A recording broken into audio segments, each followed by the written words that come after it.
യേശുക്രിസ്തുവിന്റെ പരിശുദ്ധമായ നാമത്തിൽ എല്ലാ പ്രിയപ്പെട്ടവർക്കും മോർണിംഗ് ഡ്യൂവിന്റെ പുതിയൊരു പ്രഭാത വചന ധ്യാനത്തിലേക്ക് സ്വാഗതം. കഴിഞ്ഞ ദിവസങ്ങളൊക്കെ നമുക്ക് വളരെ അനുഗ്രഹിക്കപ്പെട്ട ആത്മീക വചന ചിന്തയിലൂടെ കടന്നു പോകാൻ തക്കോണം ദൈവം നമ്മെ സഹായിച്ചല്ലോ. നിങ്ങൾക്ക് എല്ലാവർക്കും അറിയാവുന്ന കാര്യമാണ്, നമ്മൾ ഈ ദിവസങ്ങളിൽ ദൈവരാജ്യം എന്നുള്ള വിഷയത്തെക്കുറിച്ചാണ് ചിന്തിക്കുന്നത്, പഠിക്കുന്നത്. കർത്താവ് യേശുക്രിസ്തു താൻ ഈ ഭൂമിയിൽ ആയിരുന്നപ്പോൾ തൻ്റെ പ്രസംഗത്തിന്റെ പ്രധാനപ്പെട്ട വിഷയം എന്ന് പറയുന്നത് ദൈവരാജ്യമായിരുന്നു. അതിനർത്ഥം നമ്മൾ ഓരോരുത്തരും ദൈവരാജ്യം എന്നുള്ള വിഷയത്തെക്കുറിച്ച് മനസ്സിലാക്കണമെന്നും നമ്മൾ ഈ ഭൂമിയിൽ ആത്മീയമായ ദൈവരാജ്യത്തിൽ ജീവിക്കണമെന്നും ദൈവം നമ്മെക്കുറിച്ച് ആഗ്രഹിക്കുന്നു.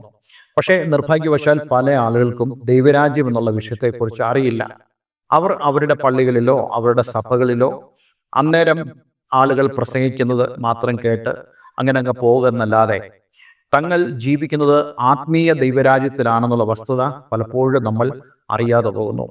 യേശുക്രിസ്തുവിന്റെ ഇഹലോകത്തിലേക്കുള്ള വരവിന്റെ ഉദ്ദേശം നമ്മെ ഓരോരുത്തരെയും ആത്മീയ ദൈവരാജ്യത്തിൽ ഉൾപ്പെടുത്തുക എന്നുള്ളതാണ്. എന്ന് മാത്രമല്ല, നമ്മൾ ആത്മീയ ആ രാജ്യത്തിലായിരിക്കുമ്പോൾ യേശു നമ്മുടെ കർത്താവെന്ന് പറയത്തക്കവണ്ണമുള്ള ആ ഒരു ബന്ധത്തിലും നമ്മൾ തുടരണമെന്ന് ദൈവം ആഗ്രഹിക്കുന്നു. നമ്മുടെ നാട്ടിൽ നമുക്കറിയാവുന്ന പോലെ നമുക്കൊരു ഗവൺമെന്റ് ഉണ്ട്. നമ്മൾ ആ ഗവൺമെന്റിന്റെ കീഴിലുള്ള ആളുകളാണല്ലോ. തീർച്ചയായിട്ടും ഗവൺമെന്റ് അതാത് സമയങ്ങളിൽ നമ്മളോട് പറയുന്നതായ നിയമങ്ങൾ നമ്മൾ പാലിക്കുന്നു. ഇന്ത്യൻ ഭരണഘടന നമ്മൾ അനുസരിക്കുന്നു.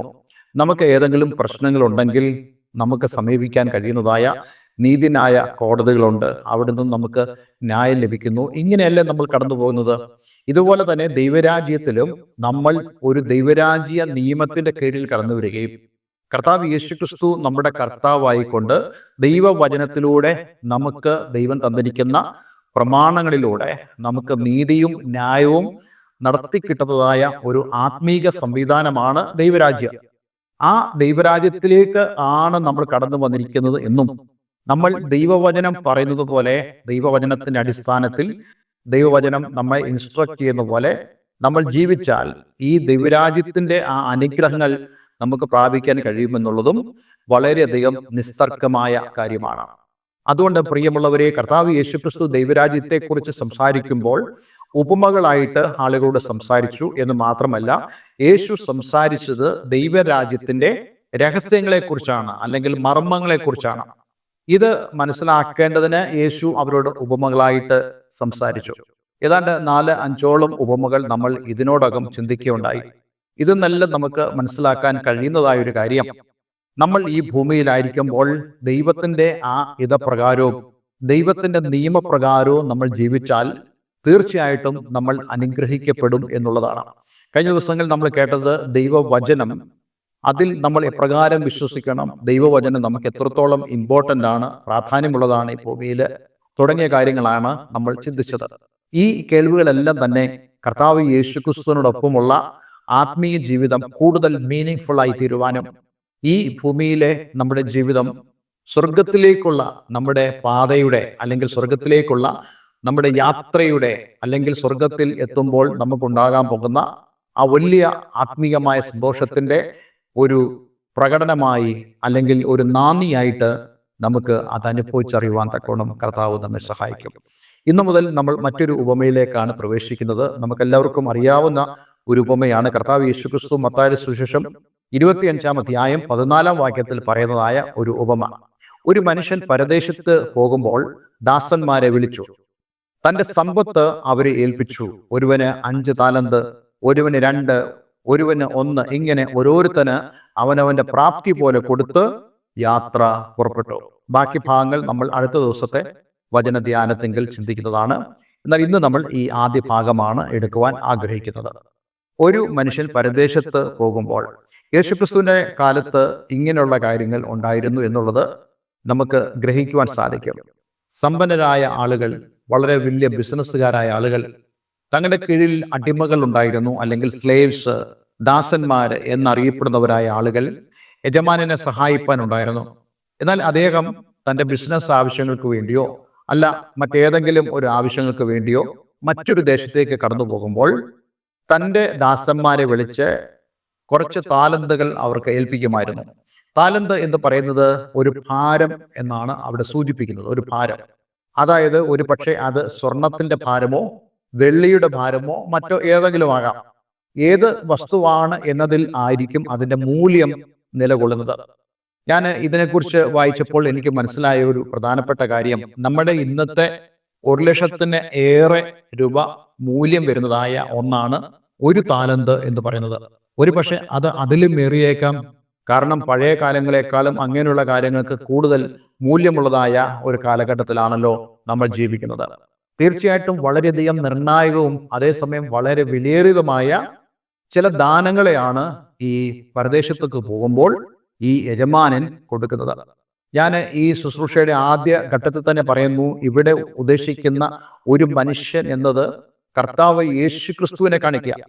അപ്പോൾ യേശുക്രിസ്തു പരദേശത്തേക്ക് പോകുമ്പോൾ എന്നുള്ളത്, യേശുക്രിസ്തു ഇവിടുന്ന് സ്വർഗാരോഹണം ചെയ്യുമ്പോൾ അതിനു മുമ്പായിട്ട് യേശു തൻ്റെ ദാസന്മാരെ വിളിച്ച് താലന്തുകളെ അവരെ ഏൽപ്പിച്ചു, അല്ലെങ്കിൽ തൻ്റെ സമ്പത്തിനെ അവരെ ഏൽപ്പിച്ചു എന്നുള്ളതാണ് ഇവിടുത്തെ പ്രധാനപ്പെട്ട പ്രമേയം എന്ന് പറയുന്നത്.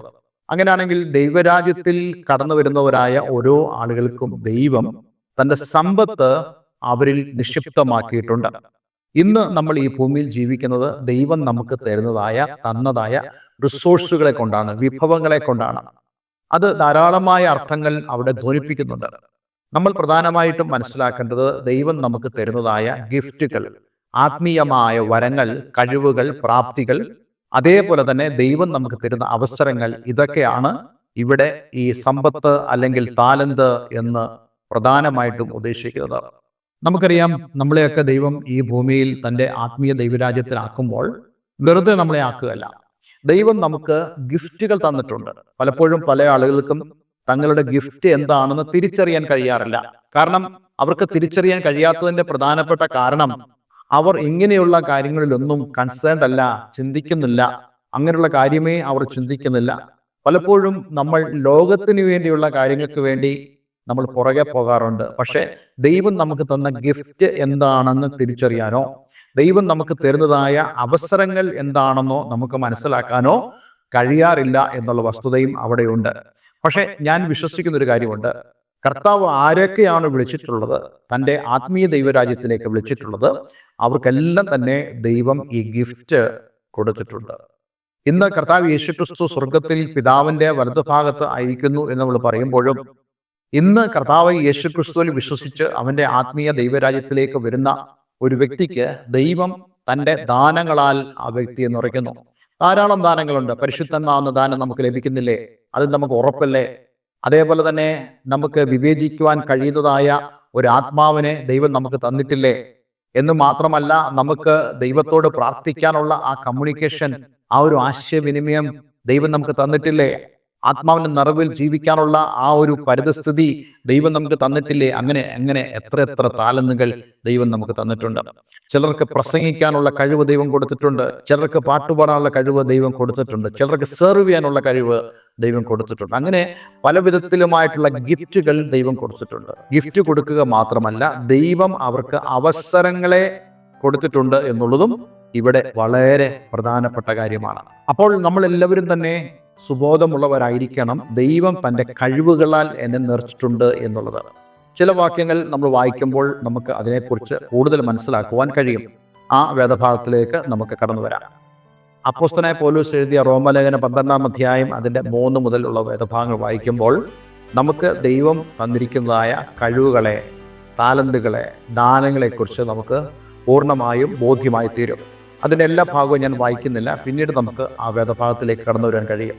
ഭാവിക്കേണ്ടതിന് മീതെ ഭാവിച്ചുയരാതെ ദൈവം അവനവന് വിശ്വാസത്തിൻ്റെ അളവ് പങ്കിട്ടതുപോലെ സുബോധമാകുവണ്ണം ഭാവിക്കണമെന്ന് ഞാൻ എനിക്ക് ലഭിച്ച കൃപയാൽ നിങ്ങളിൽ ഓരോരുത്തരോടും പറയുന്നു. നോക്കണേ, ഇവിടെ നമുക്ക് കാണാൻ കഴിയുന്നുണ്ട്, ദൈവം അവനവന് വിശ്വാസത്തിൻ്റെ അളവ് പങ്കിട്ടതുപോലെ. വിശ്വാസത്തിൻ്റെ അളവ് പങ്കിടുക എന്ന് പറയുമ്പോൾ, ദൈവം നമുക്ക് വിശ്വാസത്തിൻ്റെ അളവ് തൻ്റെ വചനത്തിൻ്റെ കേൾവിയാലും ദൈവത്തെ അറിയുകയാലും നമുക്ക് വിശ്വാസത്തിൻ്റെ അളവ് ദൈവം നമുക്ക് തരികയാണ്. നമ്മൾ കൂടുതൽ വചനം കേൾക്കുന്നുണ്ടെങ്കിൽ കൂടുതൽ വിശ്വാസത്തിൻ്റെ അളവ് നമ്മിലേക്ക് തരുവാൻ ദൈവം ആഗ്രഹിക്കുന്നു എന്നുള്ളതാണ് അതിൻ്റെ അർത്ഥം എന്ന് പറയുന്നത്. അതുപോലെ തന്നെയാണ് ഈ വിശ്വാസത്തിൻ്റെ അളവ് ദൈവം പങ്കിട്ടുകൊണ്ട് ദൈവം അവനവൻ്റെ പ്രാപ്തിക്കനുസരിച്ചാണ് ദൈവം താലന്തുകളെ കൊടുക്കുന്നുള്ള കാര്യവും നമ്മൾ മറന്നു പോകരുത്. ഞാൻ അടുത്ത ദിവസം നമുക്ക് ഇതിൻ്റെ കൂടുതൽ ഭാഗങ്ങൾ ചിന്തിക്കുവാൻ കഴിയും. പക്ഷേ ഇന്ന് നമ്മൾ ഓരോരുത്തരും മനസ്സിലാക്കേണ്ട വളരെ പ്രധാനപ്പെട്ട ഒരു സന്ദേശമുണ്ട്. നമ്മളെ ഇന്ന് ദൈവം ഈ ഭൂമിയിലാക്കിയിരിക്കുന്നത് വെറുതെ ഈ ലോകത്തിൻ്റെ കാര്യങ്ങൾ നോക്കി മുന്നോട്ട് പോകാനോ അലസമായിരിക്കുവാനോ അല്ല. ദൈവം നമുക്കെല്ലാവർക്കും തൻ്റെ ഗിഫ്റ്റുകൾ, തൻ്റെ വരങ്ങൾ, തൻ്റെ ദാനങ്ങൾ ദൈവം നമുക്ക് തന്നിട്ടുണ്ട്. അത് നമുക്ക് ഉപയോഗിക്കാൻ കഴിയുന്നത് നമുക്ക് ദൈവം തരുന്ന അവസരങ്ങളാൽ, അതേപോലെ തന്നെ ദൈവം നമുക്ക് തരുന്ന സമയങ്ങൾ, ദൈവം നമുക്ക് തരുന്നതായ നിയോഗങ്ങൾ, അതിനനുസരിച്ച് നമുക്ക് പ്രവർത്തിക്കാൻ സാധിക്കണം. അങ്ങനെ നമ്മൾ പ്രവർത്തിച്ച് മുന്നേറുമ്പോഴാണ് നമുക്കെല്ലാം തന്നെ പ്രധാനപ്പെട്ട ഒരു ഉറപ്പുണ്ട്. നമ്മൾ ഇതിനെല്ലാം കർത്താവിന് മുമ്പാകെ കണക്ക് കൊടുക്കേണ്ടതായിട്ട് വരും. അതുകൊണ്ട് വളരെയധികം സസൂക്ഷ്മതയോടും ഉത്തരവാദിത്ത ബോധത്തോടും കൂടെ നമ്മൾ ഈ ഭൂമിയിലായിരുന്ന് ദൈവത്തിനായി പ്രയോജനപ്പെടണമെന്നുള്ളതാണ് ദൈവം നമ്മെക്കുറിച്ച് ആഗ്രഹിക്കുന്നത്. ചില ആളുകൾ തങ്ങളുടെ ജീവിതത്തിൽ തങ്ങളുടെ ജോലിയെക്കുറിച്ച് പറയാറുണ്ട്. ഞാൻ ഇന്നൊരു ജോലി ചെയ്യുന്നതുകൊണ്ട് എനിക്ക് കർത്താവിൻ്റെ വേറെ ചെയ്യാൻ കഴിയത്തില്ല. അത് നമ്മൾ പറയുന്നതായ വെറും എക്സ്ക്യൂസ് മാത്രമാണ്. പക്ഷേ ദൈവം നമുക്ക് അപ്രകാരമുള്ള ദാനങ്ങളെ നൽകുന്നത് നമ്മുടെ വിശ്വാസത്തിൻ്റെ അളവിനനുസരിച്ചും അതേപോലെ തന്നെ ദൈവം നമുക്ക് അവസരങ്ങളെ ഒരുക്കിക്കൊണ്ടുമാണ്. അതുകൊണ്ട് പ്രിയമുള്ളവരെ, ഇന്ന് ഈ ആത്മീയ ദൈവരാജ്യത്തിൽ നമ്മൾ വെറും കൈയോടല്ല ഇരിക്കേണ്ടത്. മറിച്ച് ദൈവം നമുക്ക് തന്ന ദാനങ്ങളും അതിനുവേണ്ടിയുള്ള സാഹചര്യങ്ങളും ഒക്കെ ഉപയോഗിച്ചുകൊണ്ട് നമുക്ക് ജീവിപ്പാൻ തക്കവണ്ണം കർത്താവ് നമ്മെ സഹായിക്കട്ടെ. ഇന്ന് നമുക്ക് നമ്മെ തന്നെ ഒന്ന് സമർപ്പിക്കാം. ദൈവം നിങ്ങൾക്ക് തന്ന ദാനങ്ങളെക്കുറിച്ച് നിങ്ങൾക്ക് എത്ര പേർക്ക് ബോധ്യമുണ്ട്? ഇന്ന് നിങ്ങൾ ദൈവിക കാര്യങ്ങളിൽ അവിശ്വസ്തരാണെങ്കിൽ ദൈവത്തോട് പറയാം, കർത്താവേ, ഞാൻ വിശ്വസ്തനാകുവാൻ ആഗ്രഹിക്കുന്നു, അതിനുള്ള കൃപ എനിക്ക് തരണമെന്ന് നമുക്ക് ദൈവത്തോട് പ്രാർത്ഥിക്കാം. ഒരു വാക്ക് പ്രാർത്ഥിക്കാം. സ്വർഗപിതാവേ, ഇന്ന് ഞങ്ങളെ കേൾപ്പിച്ച വളരെ മനോഹരമായ സന്ദേശത്തിനായി സ്തോത്രം. ഈ വചനം കേൾക്കുന്ന ഏവരെയും ഞാൻ യേശുവിൻ്റെ നാമത്തിൽ അനുഗ്രഹിക്കുന്നു. കർത്താവേ, ഞങ്ങളിവിടെ വായിച്ചതുപോലെ ഞങ്ങൾക്ക് അങ്ങ് ഏൽപ്പിച്ചതായ ദാനങ്ങളുണ്ട് എന്നുള്ളതും ഞങ്ങൾ അത് വ്യാപാരം ചെയ്ത് വിശ്വസ്തനായി ദൈവത്തിന് മുമ്പാകെ നിൽക്കേണ്ടതാണ്. അതിനുള്ള ഉത്തരവാദിത്വ ബോധം, വിശ്വസ്തത ഞങ്ങളുടെ ജീവിതത്തിൽ അങ്ങ് നൽകണമെന്ന് പ്രാർത്ഥിക്കുന്നു. ഈ വചനം കേൾക്കുന്ന ഏവരെയും ഞാൻ യേശുവിൻ്റെ നാമത്തിൽ അനുഗ്രഹിക്കുന്നു. പ്രാർത്ഥന കേട്ടതിന് നന്ദി. യേശു ക്രിസ്തുവിൻ നാമത്തിൽ തന്നെ. ആമേൻ, ആമേൻ. ഇന്നത്തെ വേദവചനം നിങ്ങളുടെ ജീവിതത്തിൽ വളരെ അനുഗ്രഹമായി തീർന്നു എന്ന് ഞാൻ വിശ്വസിക്കുന്നു. ദയവായി ഈ സ്ക്രീനിൽ കാണുന്ന ഫോൺ നമ്പറുകളിൽ ഞങ്ങളെ വിളിക്കുക. നിങ്ങളുടെ ജീവിതത്തിൽ ഈ ശുശ്രൂഷകൾ ഒരു വലിയ അനുഗ്രഹമായി തീരട്ടെ. ആത്മീയമായ കൂട്ടായ്മയ്ക്ക് നിങ്ങൾക്ക് ആഗ്രഹമുണ്ടെങ്കിൽ ദയവായി ഈ സ്ക്രീനിൽ കാണുന്ന ഫോൺ നമ്പറിൽ കോൺടാക്ട് ചെയ്യാവുന്നതാണ്. എല്ലാവരെയും ദൈവം അനുഗ്രഹിക്കട്ടെ. Have A nice day. God bless you all.